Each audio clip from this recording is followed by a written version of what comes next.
Story 1. The Whiteout Signal. My job exists because civilization is a fragile net stretched over a vast, unforgiving wilderness. I'm a communications technician, specializing in remote and high-altitude cell towers. When a storm knocks out a signal repeater on some godforsaken mountain, I'm the guy they send to fix it. My name is Liam, and I've always preferred the company of machines to people. Machines are logical. They break. You diagnose the problem. You fix it.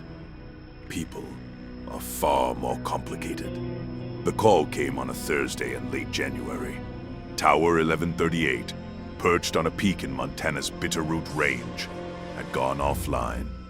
A major fiber optic cable feeding the area had been severed by a rock slide, and this tower was the only thing providing a fragile data link for the isolated communities in the valleys below. A blizzard was predicted to hit the area in 36 hours. The mission was simple. Drive up, replace the damaged amplifier, reboot the system, and get the hell off the mountain before the storm buried it. The drive up the winding, unpaved service road was tense but beautiful.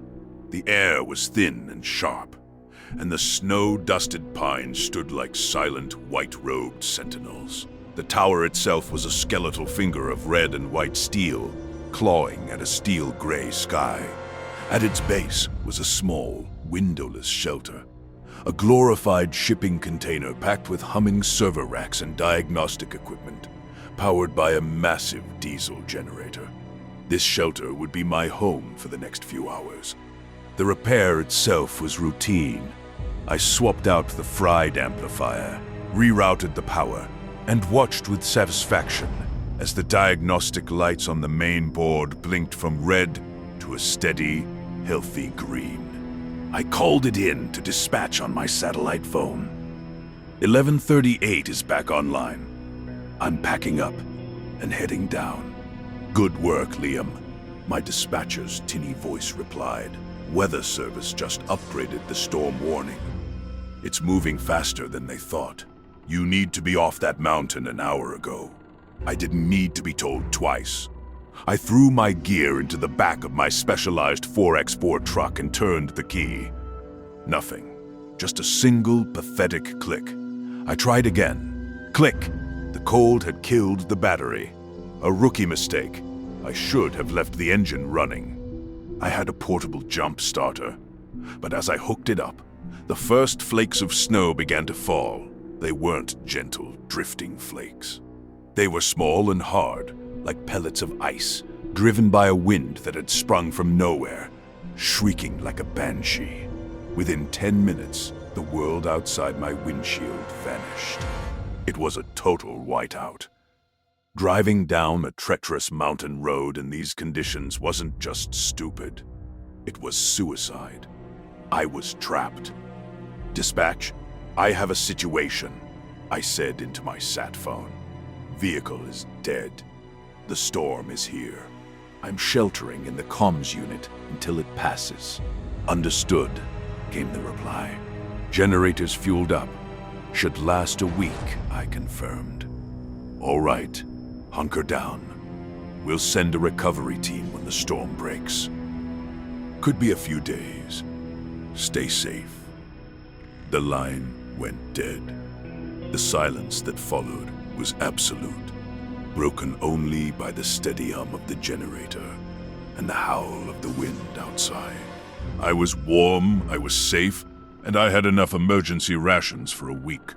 But a deep, primal unease began to settle over me. I was a tiny, fragile speck of life on a frozen, hostile mountain. To keep my mind busy, I turned to my diagnostic equipment. The tower was working perfectly, beaming data across the valleys. But as I monitored the outgoing signal, I noticed an anomaly. There was a faint carrier wave riding underneath the main broadcast.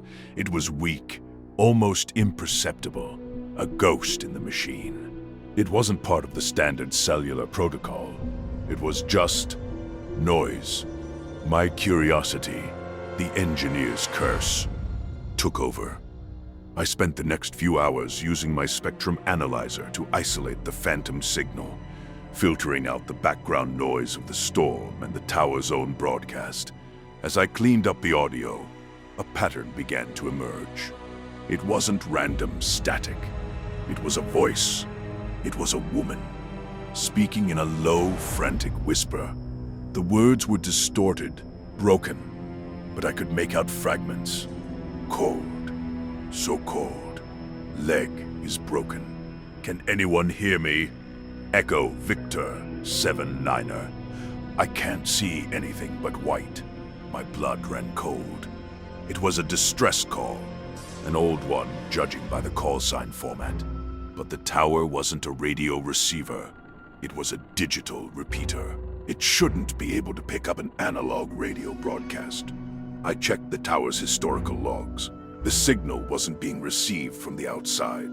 The logs showed it was originating from inside the tower's own core processor. It was an echo, a fragment of data that had somehow become trapped in the system, repeating itself in an endless loop. I felt a pang of pity for the woman. She had died out here long ago, her last desperate call for help swallowed by the storm and, somehow, absorbed by this tower. The whiteout raged for a full day. Clarify the loop, trying to piece together her full message. As my script ran, the voice became clearer. Mayday, Mayday. This is Echo Victor 7-9er. My plane went down.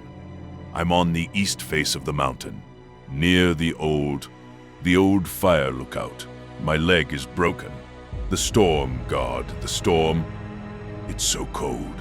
I think there's someone outside, walking in the snow. Hello? Is someone there? Please, I'm so cold. The recording ended there. The old fire lookout had been dismantled in the 80s. This recording was decades old. It was on the second night of my isolation that the horror truly began. I had managed to get the recording almost perfectly clear. I was listening to it, cross-referencing the call sign with old FAA records on my laptop, when the woman's voice on the recording suddenly changed. The looped message stopped, and in a clear, terrified whisper that was no longer a recording, the voice said my name, Liam. I threw my headphones off as if they were on fire. My heart was a frantic drum against my ribs. I stared at the server rack, the blinking green light suddenly seeming like malevolent eyes. I was hallucinating. Sleep deprivation, cabin fever. Then the lights in the shelter flickered and died. The hum of the servers, the fans, the generator, everything went silent.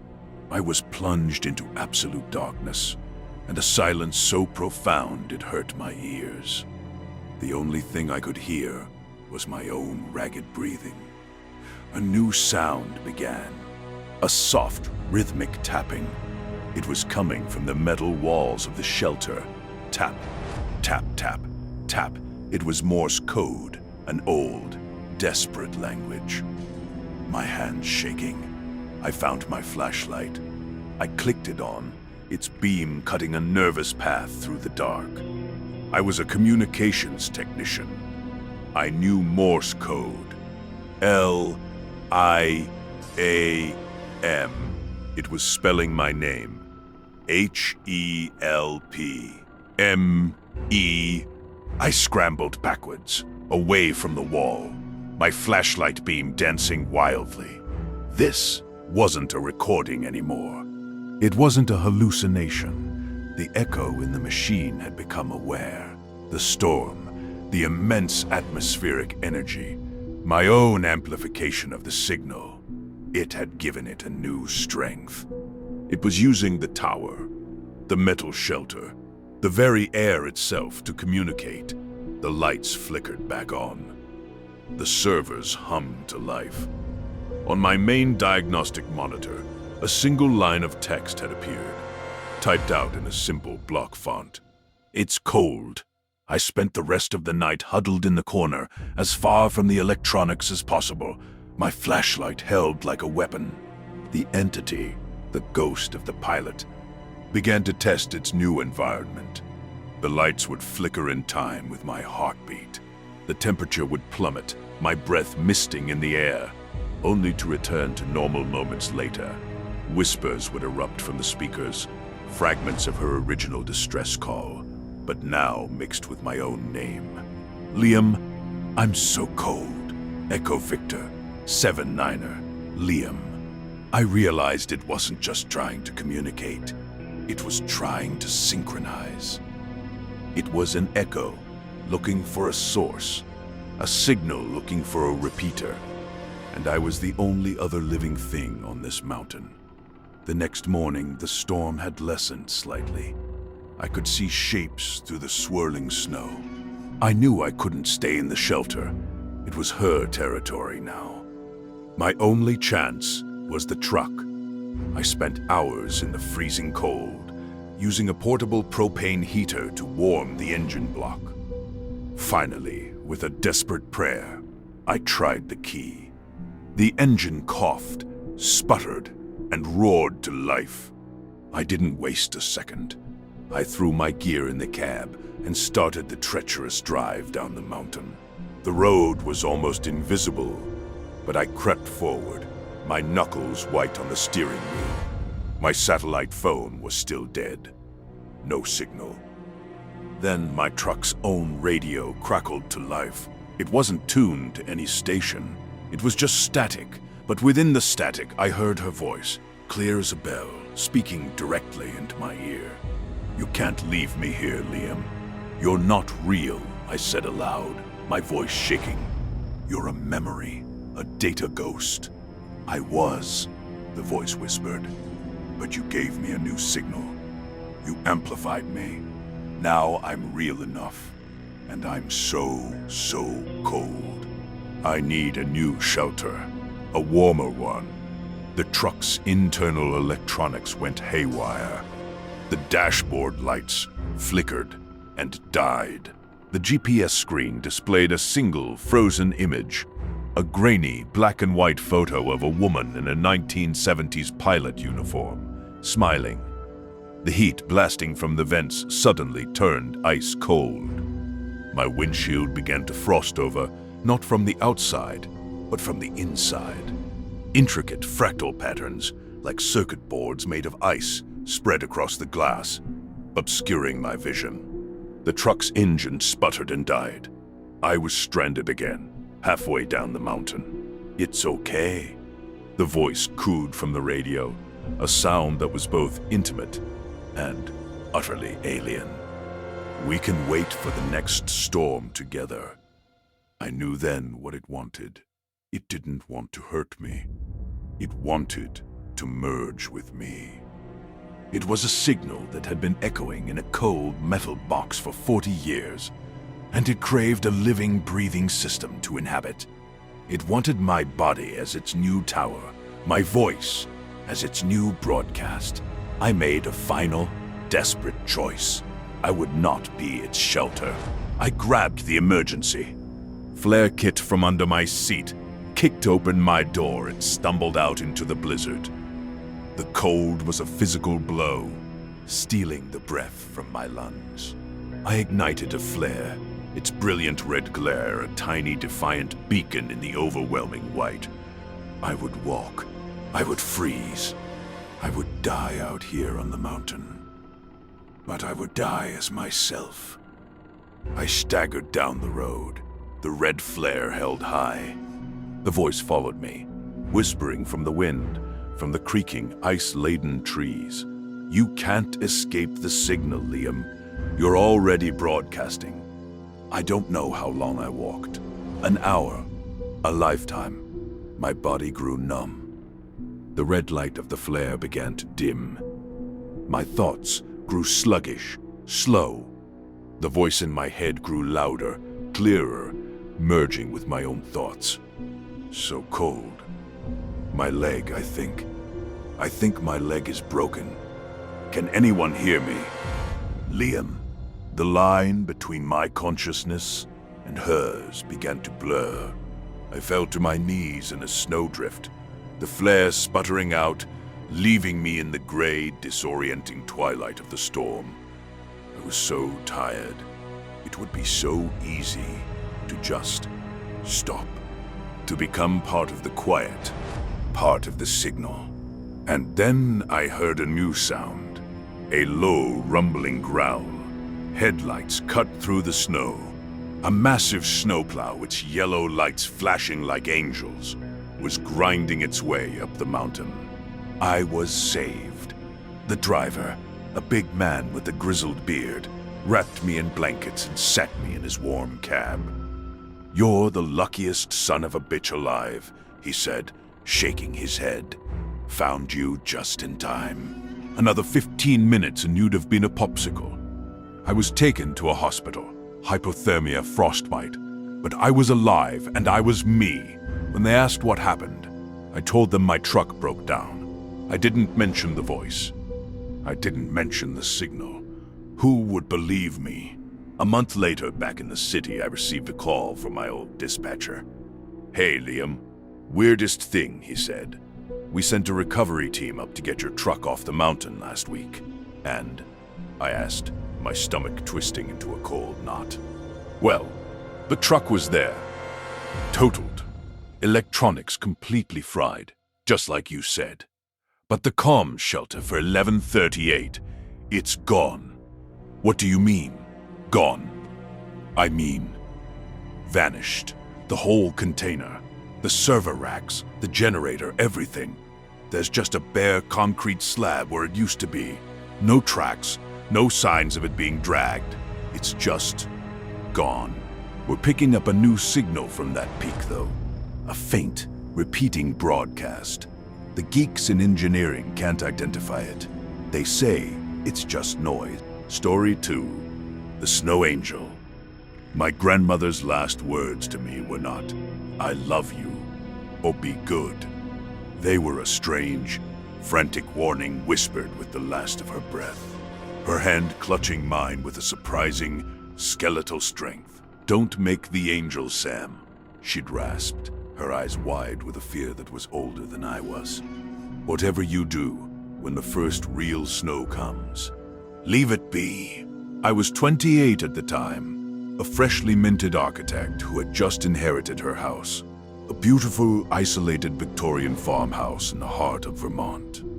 I loved my grandmother, but I had always considered her a bit eccentric, her mind clouded by country superstitions. I dismissed her final words as the confused ramblings of a dying woman. It was a mistake that would cost me everything. The house was my dream. It had good bones, a wraparound porch, and acres of snow-dusted woods. I spent the autumn settling in, making plans to modernize the kitchen and convert the old barn into a studio.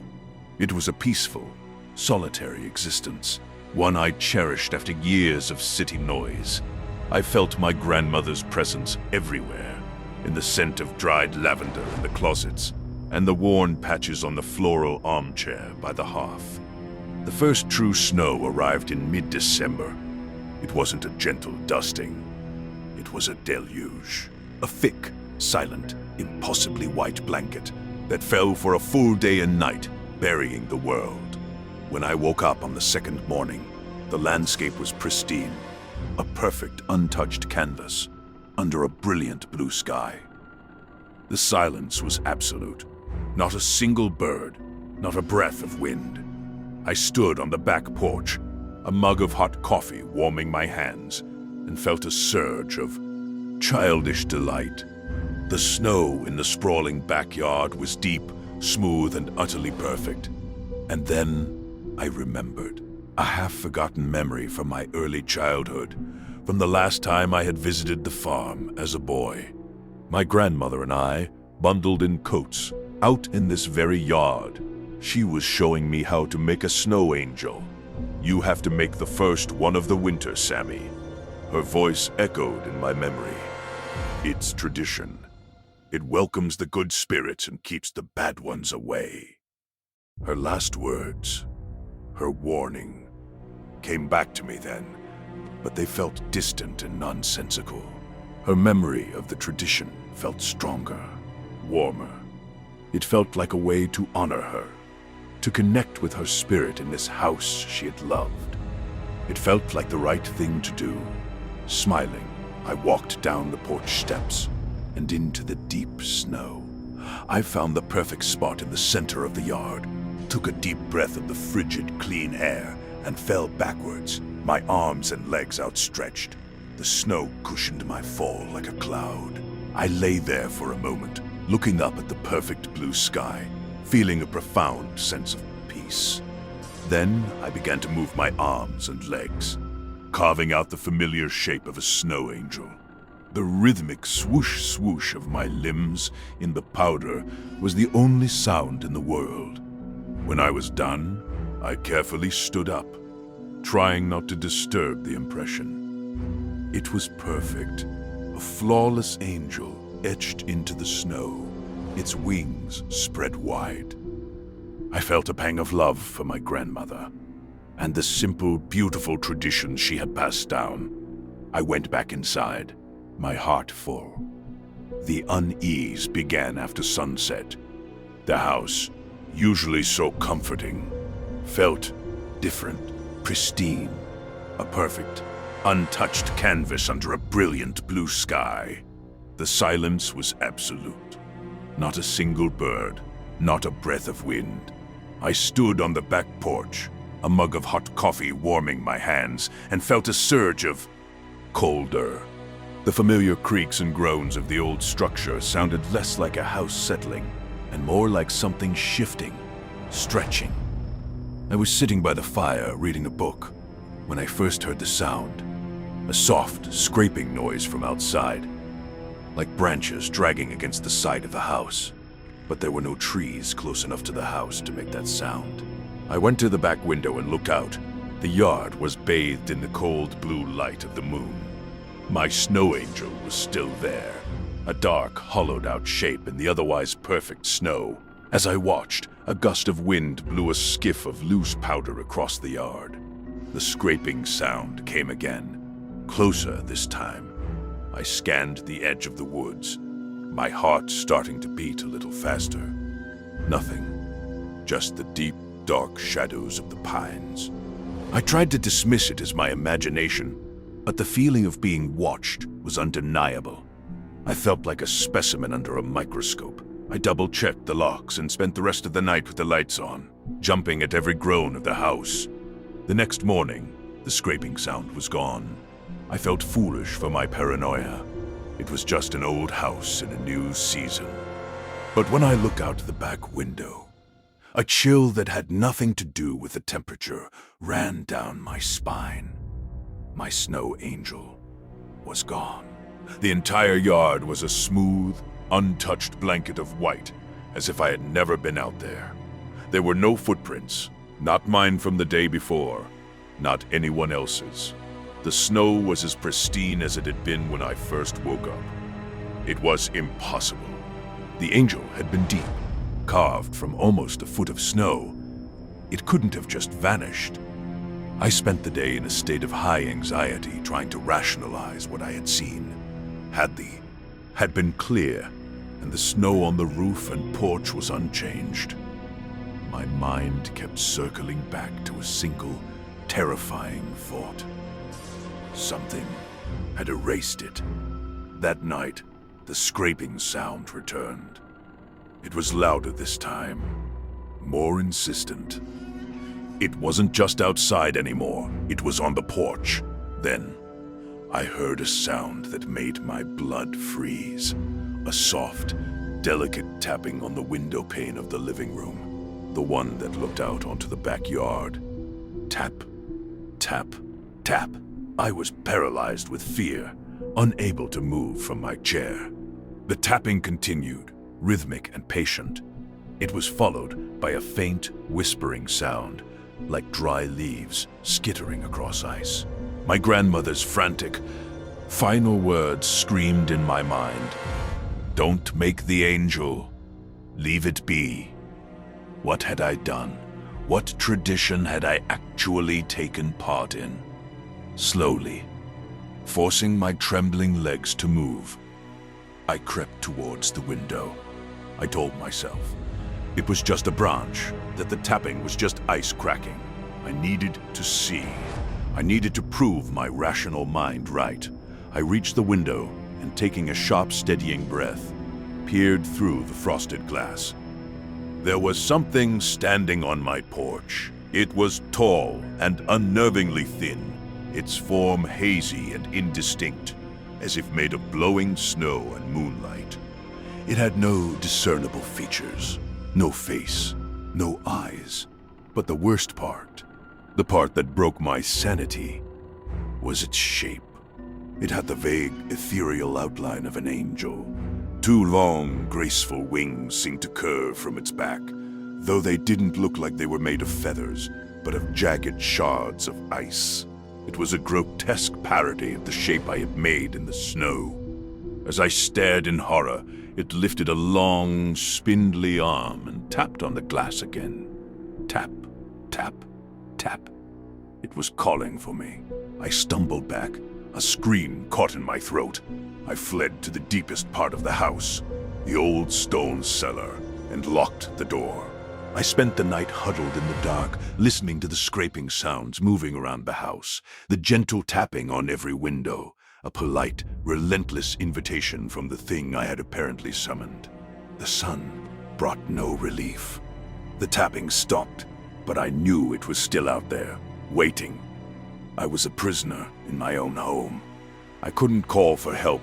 The phone lines were down, a casualty of the heavy snow. My car was buried under a 3-foot drift. Driven by a desperate need for answers, I braved the upper floors of the house and searched my grandmother's room. Tucked away in the back of her closet, I found a locked wooden chest. I smashed the lock with a fireplace poker. Inside, beneath layers of old moth-eaten linens, was not a family Bible, but a different kind of record. A series of old journals dating back generations. My grandmother's journal was on top. I read her last entries, my hands shaking. The tradition was real, but it was a dark inversion of what I remembered. It was a pact of appeasement. The entity, an ancient, elemental spirit of winter, had been bound to the property for centuries. It slept beneath the frozen earth. The first snow angel of the year was not a welcome. It was a sacrifice. It was an offering of a human impression, a temporary, hollow vessel for the spirit to inhabit. The angel must be made, my grandmother wrote. It is a promise. It gives the spirit a form to wear for the winter, a shell to contain its hunger. But the pact is strict. The angel must be left untouched. It must be allowed to melt away with the spring thaw, releasing the spirit back to its slumber. If the impression is disturbed, if it is erased, the spirit considers the vessel stolen. It becomes enraged. It will come to the house not for a vessel of snow, but for one of flesh and blood. It will seek to reclaim the form it was promised. I dropped the journal. I hadn't just made an angel. I had made a promise. And then, whatever had happened in the yard, whatever had erased the impression, had broken that promise. And the snow angel, the elemental, was now looking for a new form to inhabit. A permanent one. Me. My grandmother's final warning wasn't about the tradition itself. She was trying to protect me. She knew she was the last one who knew the rules. And with her gone, she feared I would make a mistake. She wanted me to break the cycle, to not make the offering at all, hoping the spirit might remain dormant if unsummoned. That night, the tapping was no longer polite. It was a frantic, angry banging on the windows and doors. The scraping was the sound of claws made of ice trying to tear their way through the wooden walls.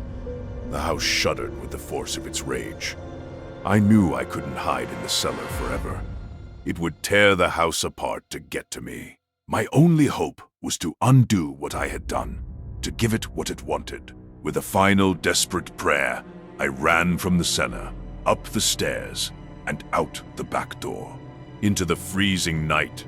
The thing was waiting for me in the middle of the yard. It was more solid now, its angelic form clearer, its icy wings catching the moonlight like facets of a black diamond. It was beautiful and utterly terrifying. It turned its featureless head towards me and stood perfectly still. "You want your angel?" I screamed, my voice raw with terror and grief. "Then take it." I fell backwards into the snow, right at its feet, and began to make the shape again.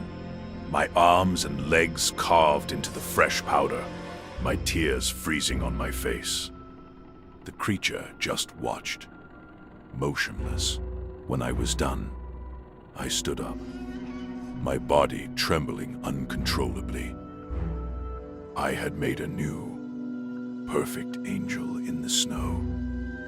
An offering. The creature lowered its head, as if in acknowledgement. It then took a slow, deliberate step towards the new impression I had made. It paused, and then it lay down, its ethereal form collapsing and sinking into the shape in the snow, fitting into it perfectly. For a moment, there was a blinding flash of pale blue light. The snow angel on the ground began to glow from within. Then, the light faded. The creature was gone. All that remained was the deep, perfect impression of the snow angel. But it was no longer just an empty shape. It was filled now. It looked solid, three-dimensional, like a statue carved from ice. I could see the faint outline of the wings, the curve of the head. The pact was fulfilled. The spirit was contained. I stumbled back into the house and collapsed. I live here still. The winters are long. I never go into the backyard, but from my window, I can see it. The snow angel. It never melts. Story 3. The Ice Storm Audits. My job is the epitome of modern isolation. I'm a remote forensic accountant, which means I spend 10 hours a day in a silent room, sifting through the digital ghosts of dead companies. I trace phantom assets, follow labyrinthine money trails, and expose the quiet, devastating crimes of white-collar crooks. My name is Elias, and my only real coworker is a blinking cursor on a screen. I chose this life. The quiet, the order, the lack of human drama. It suited me. My sanctuary was a small, modern cabin I'd built myself, deep in the woods of New Hampshire, powered by a generator and connected to the world by a fragile satellite internet dish. This winter had been particularly brutal. A series of ice storms had swept through the region, encasing the world in a beautiful, treacherous layer of glass. The trees sagged under the weight, their branches transformed into heavy, crystalline chandeliers. The power lines were down for miles, and my generator had become my lifeline, its steady thrum the only heartbeat in a frozen world.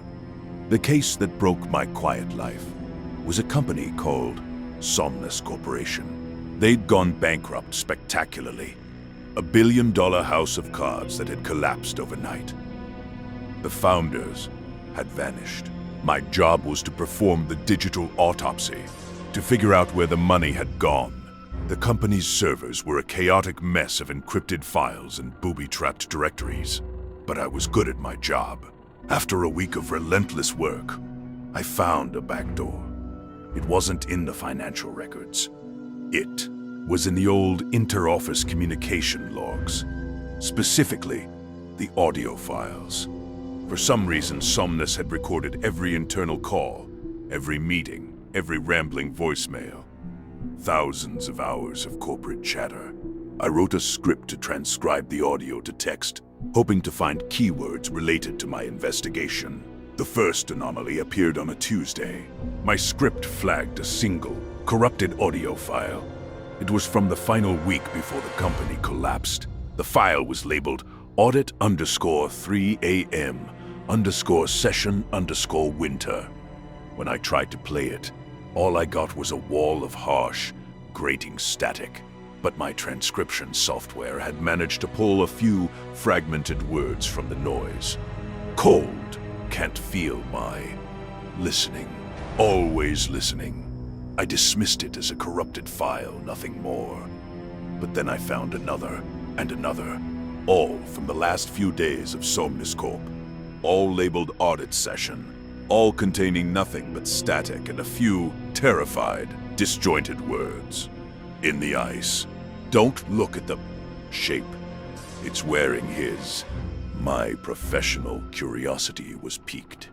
This wasn't financial fraud. This was something else. I decided to try and clean up the audio myself, using advanced spectral analysis software. It took hours to filter out the layers of static. Finally, I was able to isolate a single clear track from the first file. It was the voice of a man, whispering, his breath ragged with terror. "It's not in the numbers," he rasped. "We thought it was in the numbers. A ghost in the machine. But it's not. It's in the silence between the numbers. It's in the spaces. It came with the storm." Suddenly, his voice pitched into a scream of pure, unadulterated horror. The scream was followed by a sound that made my blood run cold. It was the sound of ice cracking and splintering, impossibly loud, as if happening right next to the microphone. Then, silence. I sat back, my own cabin suddenly feeling intensely cold. What the hell was this? Some kind of elaborate prank left behind by a disgruntled employee. I worked late into the night, cleaning up the other audio files. They all told the same fragmented story. A group of internal auditors at Somnus, working late during a winter storm, had discovered something. Not a financial crime, but an entity.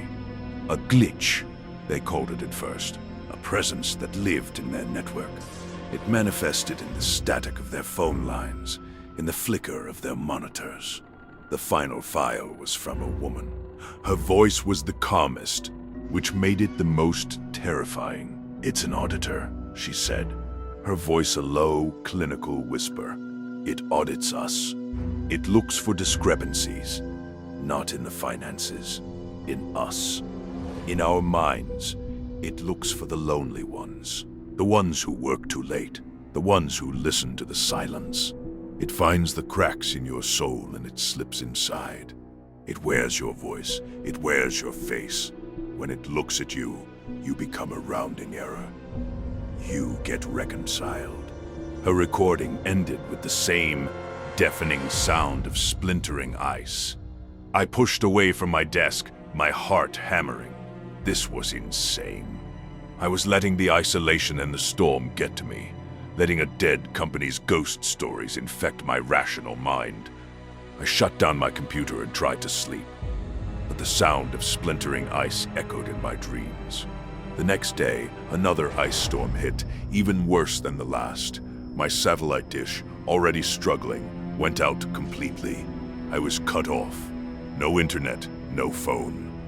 Just me, my generator, and the woods, now groaning under a fresh, heavy coat of ice. It was in the profound silence that followed that I first heard it. It wasn't in my ears, it was in my head. A faint, high-frequency static, like a phantom radio tuned to a dead channel. I shook my head, trying to clear it, but the static remained. And within the static, I could hear whispers, faint, fragmented words, like the ones from the Somnus files.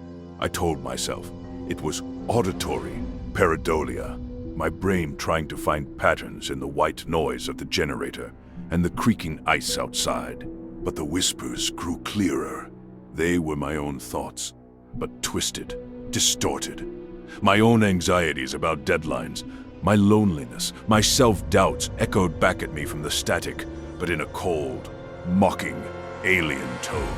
Falling behind, no one would even notice if you vanished. Just another rounding error. Panic began to set in. I was losing my mind. The story from the audio files had become a virus, and it was replicating in the isolation of my own mind. I decided I needed a distraction, something physical. I pulled on my heavy winter gear and went outside, intending to clear the ice from the path to my generator ship, resolved into a different face, a face I recognized from the Somnus Corp employee directory. It was the face of the man from the first audio file I had cleaned. My reflection smiled at me, a dead, empty smile, and then its mouth opened, and from my own reflected throat came that deafening sound of splintering ice. I scrambled back, falling onto the frozen ground, my mind reeling. It wasn't just in my head anymore. It was outside. It was in the ice. The entity from the Somnus network, the auditor. It hadn't died with the company. It had escaped. It had attached itself to the data I had downloaded. It had followed me home.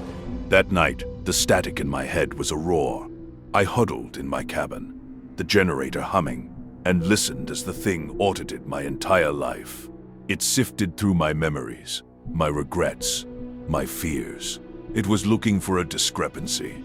It was looking for a crack to slip through, and then the generator sputtered and died. The silence was absolute, and in that perfect, total silence, the static in my head became crystal clear.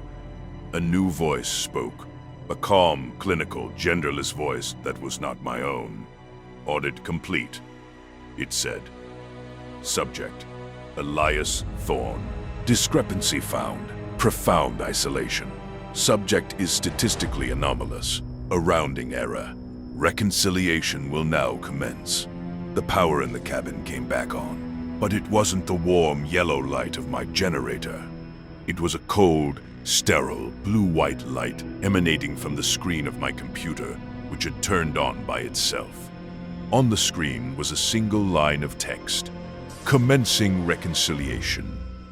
Then, every screen I owned, my laptop, my monitors, my phone, even the tiny digital display on my coffee maker, flashed to life. They all displayed a single, terrifying image. My own face, but it was frozen pale and covered in a fine layer of digital frost. My eyes were wide and empty. The sound of splintering ice filled the cabin, so loud I had to cover my ears. It was coming from everywhere at once. I looked at the window. The eye-shaped pattern in the ice on the outside was glowing with a cold blue light. The police found my cabin 2 weeks later, after the storms had passed and the roads were cleared. They found me sitting at my desk, my hands on my keyboard. The official report said I had died of a heart attack, a tragic story of a reclusive man who had died alone in the woods. They noted that every electronic device in the cabin was running perfectly, despite the lack of power, and that every screen was displaying a single, serene blue background. A minor, unexplained detail, a rounding error.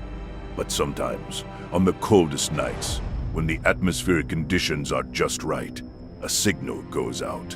A lonely ham radio operator in the middle of the night will stumble upon a strange, ghostly broadcast. It's a corrupted audio file, full of static. But if you listen closely, if you filter out the noise, you can hear a man's voice whispering a desperate warning from inside the ice. And the file is always labeled the same. Insignificant noise. And the auditor, the thing that now wears my face in the silence of the network, continues its work. It sifts through the endless data streams of the world. A silent, patient ghost in the machine. It is always searching. Story 4. The Last Stop. There's a specific type of exhaustion that only comes from driving for 16 hours straight through a landscape of unrelenting gray. The sky, the slush on the road, the dead trees lining the highway. It all blends into a monotonous, hypnotic smear. I was a regional sales manager, a road warrior, and my territory was the sparsely populated upper Midwest. My job was to drive from one dying small town to another, peddling industrial cleaning supplies. It was a lonely, soul-crushing existence, and winter was the worst part of it. My name is Marcus, and I was on the last leg of a long trip, trying to get home to my family in Minneapolis for Christmas. A massive blizzard was bearing down on the Dakotas, and I was driving like a man possessed to beat it. My GPS, a cheerful, optimistic female voice, insisted I could make it if I took a series of state highways, a shortcut that would shave 2 hours off my trip. The shortcut was a lie. As dusk fell, the state highway devolved into a 2-lane county road, and then into a gravel track. The snow began to fall, thick and heavy. My car, a sensible front-wheel drive sedan, was not built for this. With each mile, the GPS's cheerful pronouncements became more and more ironic. Postcard and left to rot. Only a few of the windows were lit. The CAFEE sign was dark, but the motel sign hummed with a sickly neon buzz. It was a dump, but it was shelter. I pulled into the unplowed parking lot, my tires sinking into the deep snow. The lobby was clean but eerily silent. A small, stooped man with a face like a wrinkled road map stood behind the front desk. He wore a faded cardigan and thick glasses that magnified his pale, watery eyes. A name tag on his sweater read, "Silas, nasty night," he mumbled, his voice dry as dust. "Figured we'd get one more before the storm closed everything for good. You're the only place for miles," I said, stamping the snow from my boots. "I need a room." He pushed a heavy, leather-bound guest register towards me and handed me a fountain pen. "Just the one night, I take it?" he asked, though it sounded more like a statement. I signed my name, Marcus Thorne, the pen scratching loudly on the thick, yellowed paper. I was the only entry for that day. In fact, I was the only entry for that entire month. "Looks like I'm your only guest," I remarked. Silas gave a slow, strange smile. "We get who we get. Room 7, end of the hall." He handed me a real physical key attached to a heavy brass fob. Room 7 was basic. A bed with a lumpy mattress, a small writing desk, a television that looked older than I was, and a single window that looked out onto the swirling white chaos of the storm. The room was cold, but the radiator in the corner was rattling and hissing, promising eventual warmth. The strangest thing was the art. On the wall above the bed was a single framed photograph. It was an old, black and white picture of a family. A man, a woman, and 2 small children standing in front of a car. They were smiling, but the photo was faded and slightly out of focus, giving them a ghostly, ethereal quality. Exhausted, I stripped off my wet clothes and collapsed onto the bed. The last thing I remember was the sound of the wind howling and the radiator hissing like a cornered snake. I awoke with a start. The room was pitch black and freezing cold. The radiator was silent. The power was out. I fumbled for my phone on the nightstand. The battery was dead. Of course, I lay there in the dark, listening. The wind had died down. The silence was absolute. A heavy, smothering blanket. Then I heard a new sound. It was coming from the next room. Room 8. It was the sound of a woman weeping softly. My first thought was that I wasn't the only guest after all. Silas had made a mistake. The sound was so full of grief, so raw, that I felt a pang of sympathy. But as I listened, the sound began to change. The weeping was interspersed with soft, whispered words. I couldn't make them out, but the tone was one of desperate pleading. Then came another sound, this one from room 6 on the other side. A man's voice, low and angry, muttering curses under his breath. It was followed by the sharp, distinct sound of a glass being slammed down on a table. I sat up in bed, my skin crawling. Who were these people? Why hadn't Silas mentioned them? The walls of the motel were paper thin.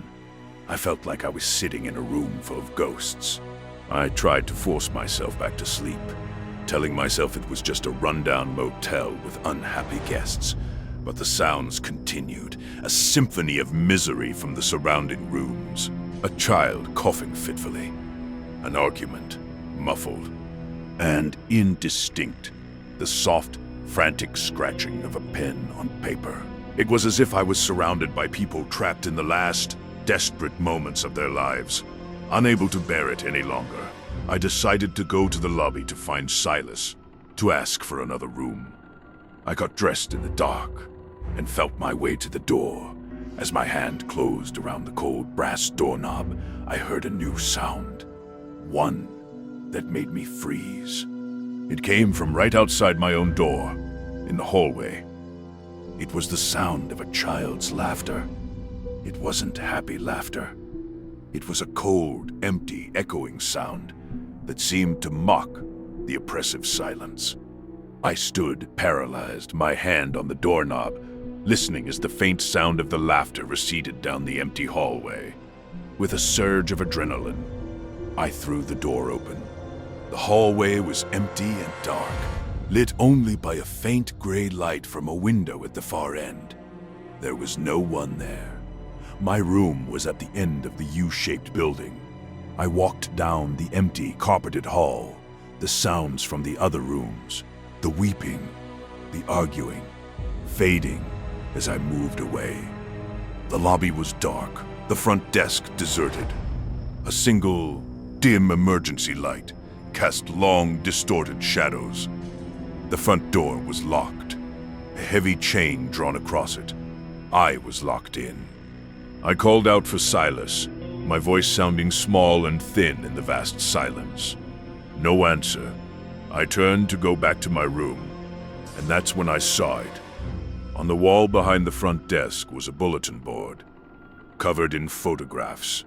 They were the same type of old, faded black and white pictures as the one in my room. Dozens of them. Families, couples, lone travelers, all standing in front of old cars, all with the same ghostly, out-of-focus quality.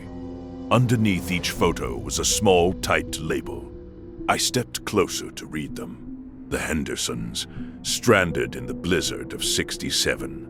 Robert Miller, ran out of gas, winter of '82. The Chen family, wrong turn, ice storm of '95. My blood turned to ice. These weren't decorations. They were memorials. Each photo was a ghost, a story of a traveler who had taken a wrong turn, been caught in a storm, and ended up at the last stop. I scanned the board, my heart pounding. And then I saw it. In the very center of the board, a new, freshly printed photograph. It was in color. It was a picture of my own sensible sedan, half buried in the snow of the parking lot. Underneath it, a typed label was pinned to the corkboard. It read, Marcus Thorne, took a shortcut, blizzard of '23. A floorboard creaked behind me. I spun around. Silas was standing there, in the shadows of the lobby, his face unreadable in the dim light. "What is this?" I whispered, my voice trembling. "What is this place?" "It's just what the sign says," Silas said, his voice a dry rustle. "It's the last stop. For people like you, the ones who push too hard, who ignore the warnings, the ones the storm claims." Am I? Am I dead? The question felt absurd, but the evidence was screaming at me. Silas gave his slow, strange smile. "Dead? No, not yet. You're just delayed indefinitely." The Hendersons, stranded in the blizzard of '67. Robert Miller, ran out of gas, winter of '82. The Chen family, wrong turn, ice storm of '95. My blood turned to ice. These weren't decorations. They were memorials.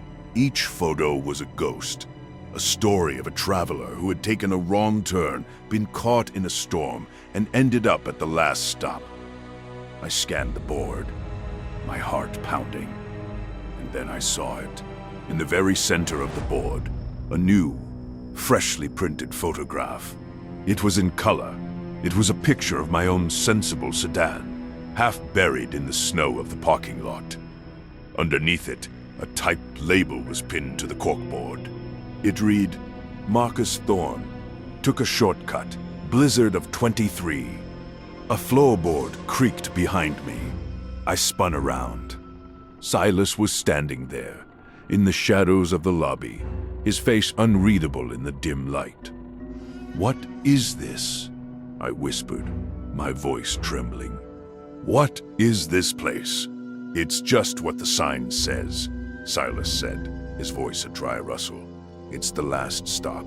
For people like you, the ones who push too hard, who ignore the warnings, the ones the storm claims." Am I? Am I dead? The question felt absurd, but the evidence was screaming at me. Silas gave his slow, strange smile. "Dead? No, not yet. You're just delayed indefinitely." Get back to his family. The Chens are still arguing about who was holding the map.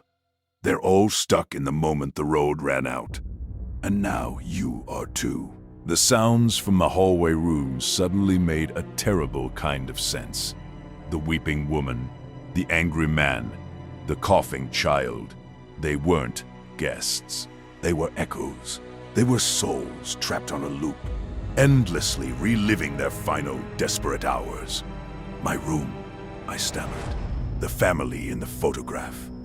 "The Websters," Silas said with a nod. "Nice people. They were in that room when the carbon monoxide from their car's exhaust seeped in during the storm of '78. They just went to sleep and never woke up. They're still sleeping. Quiet neighbors for the most part. My room, I was sleeping in a tomb. But I'm not like them," I pleaded, my mind scrambling for a way out. "I'm awake. I'm talking to you. I can leave." I lunged for the front door, rattling the heavy chain. "Let me out." "There is no out," Silas said, his voice patient, as if explaining something to a child. "The road you were on doesn't exist anymore. This place, it's a pocket, a fold in the map. It catches the ones who fall off the edge." He stepped closer, and for the first time, I could see his eyes clearly in the dim light. They were old, ancient, and filled with a terrible, weary sadness. "I was the first," he said softly. "My horse and buggy broke an axle in the winter of 1888. I found this place, or maybe it found me. I am the caretaker. My job is to check the guests in, to put up their pictures, to welcome them." Story 5. The First Thaw. In our family, we didn't have a Groundhog Day. We had the Iceman. Iceman became a fond, quirky childhood memory. When my father passed away from a sudden heart attack one February, I was forced to return to the old house on the lake to settle his affairs. The grief was a heavy, suffocating blanket, made worse by the oppressive silence of the Minnesota winter. I spent a week sorting through my father's life, a quiet existence documented in fishing logs and receipts from the local hardware store. In his bedside table, I found a small, leather-bound journal. It was my grandfather's. Its pages were filled with my father's familiar handwriting. He had continued the journal after my grandfather died. It wasn't a diary, it was a logbook. A logbook for the Iceman. The entries were chillingly precise, spanning over 60 years. Each entry recorded the date of the first thaw, the time the Iceman appeared, and a brief description of its posture. But the final entry for each year was always the same. It was a name: Clara Mills, 1958. John Peterson, 1972. Sarah Ann Miller, 1994. I recognized the names. They were people from the town or the surrounding area who had vanished during the winter. Their disappearances were local tragedies, unsolved mysteries. They'd gone out hunting, or their car had broken down, and they were never seen again, lost to the vast, unforgiving wilderness. According to my family's logbook, every year for 60 years a person had vanished. On the same day the Iceman appeared, my father's last entry was from the previous year. It described the Iceman kneeling, its head bowed, and then a name: Elias Vance. I remembered the flyers in the town post office. A young hiker who had gone missing in the state park. A cold, horrifying realization began to dawn. This wasn't a natural phenomenon. This wasn't a quirky tradition. It was something else entirely. That week, the weather turned. The iron grip of winter loosened. The temperature crept above freezing for the first time in months. The first thaw. I felt a knot of dread tighten in my stomach. On the third day, I woke to a strange silence. The gentle dripping of melting icicles from the eaves had stopped. A cold front had moved in overnight, and the temperature had plummeted, flash freezing the entire world. I knew. I pulled on my father's heavy coat and walked down the familiar path to the lake shore. The surface of Lake Innis was a vast gray sheet of polished glass, and there, in the center, about 100 yards out, it stood. I reached the backpack. It was frozen solid to the lake's surface. A small laminated ID tag was attached to the zipper. The name on it was Chloe Larson. There were fresh flyers in town for her, a college student from Duluth who had gone hiking 2 days ago and hadn't returned. I looked up at the Iceman, standing over the backpack like a silent sentinel, and I saw its face. For my entire life, the Iceman's features had been smooth, indistinct, but now, up close, I could see them clearly. The face was a mask of serene, frozen agony. The mouth was slightly open, the eyes wide. It was a perfect, crystalline portrait of Chloe Larson. A scream died in my throat. The Iceman wasn't a natural phenomenon. It wasn't a spirit. It was the missing person. The entity, the keeper of the cold, didn't just mark a disappearance.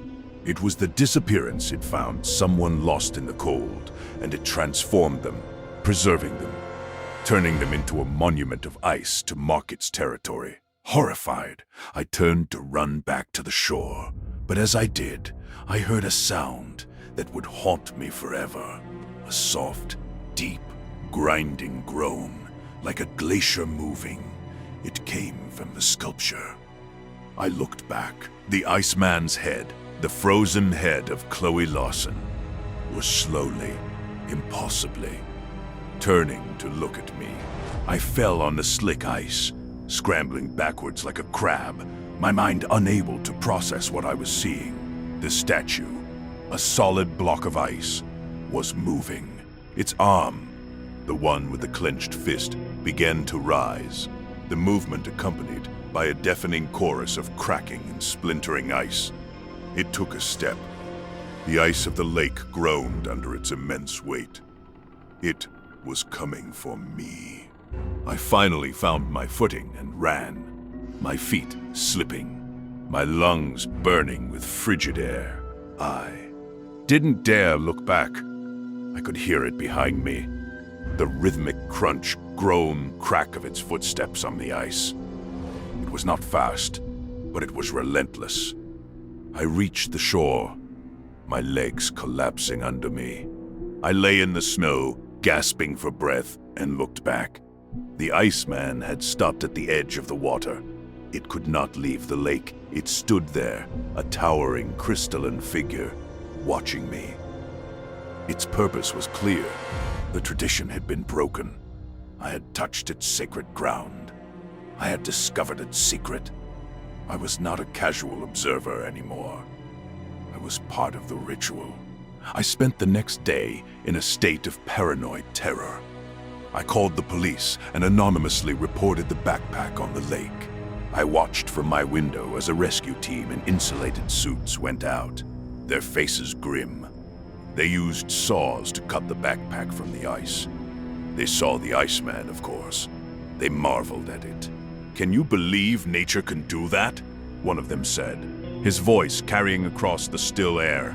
They didn't see the face. From a distance, it was just ice. They left, and I was alone again, with it. All day it stood on the edge of the lake, motionless. A statue.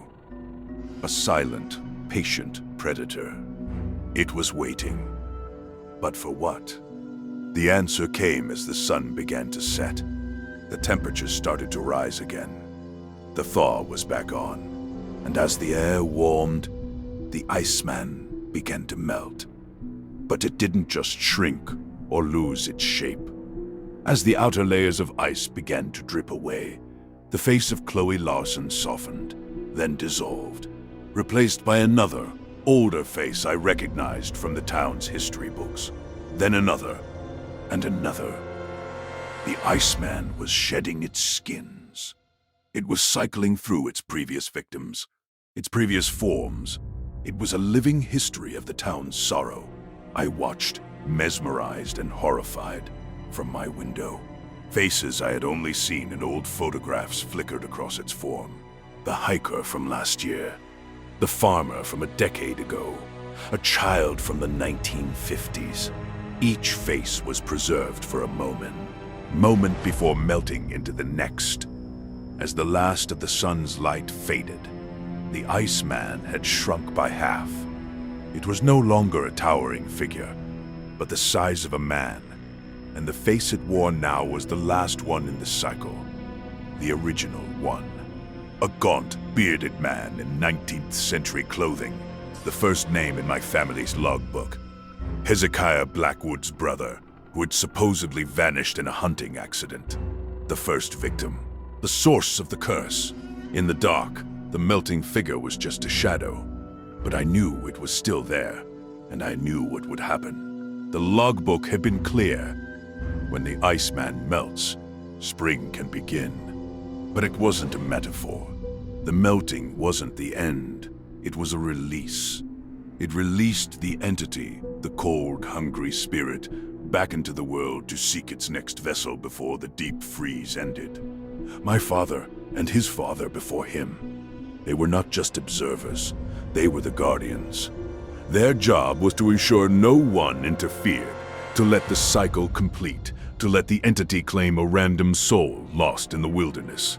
It was a terrible, passive sacrifice to keep the town, to keep our family safe. But I had broken the rule. I had stepped on the ice. I had involved myself. And in doing so, I had offered myself as a new, better sacrifice. A sacrifice tied to the land, to the house. A permanent custodian. I didn't sleep. I sat in the dark, watching the lake. Around midnight, the temperature dropped again. A final, vicious snap of cold. The dripping stopped, and then I saw it. A faint, pale light moving from the lake shore up the path towards my house. It wasn't walking. It was flowing. A river of phosphorescent cold. It reached the porch and seeped under the door. A creeping mist that chilled the air in the room to sub-zero temperatures. The mist coalesced in the center of the living room, rising, taking a familiar gaunt human shape. It was no longer made of ice, but of pure concentrated cold, a hole in the warmth of the world. It did not have a face. It did not need one. I could feel its ancient, predatory intelligence, its focus entirely on me. It had claimed its victim from the wild for a century, but I had presented it with a new opportunity, a permanent home, a willing or unwilling partner. A new Blackwood to anchor it to this place. It flowed towards me. I didn't run. There was nowhere to run. I felt the first touch of its impossible cold, a sensation that burned like fire. It was not a physical touch. It was sinking into me, filling the empty spaces, my grief, my loneliness. It was merging with me. The last thing I saw with my own eyes was the window frosting over from the inside, a beautiful, intricate, fern-like pattern spreading across the glass. Now, I see the world through a different lens. I am the custodian. I feel the turn of the seasons, the deep slumber of the earth under the snow. My house is quiet. The town is safe. Next winter, there will be a thaw. A figure will appear on the ice. It will be beautiful. The townspeople will come and marvel. But this time, it will not be the face of a stranger. It will be the face of a man who loved this lake as a boy. A man who broke a promise. It will be my face. And I will stand there, a silent, frozen sentinel, the new keeper of the cold. And I will wait.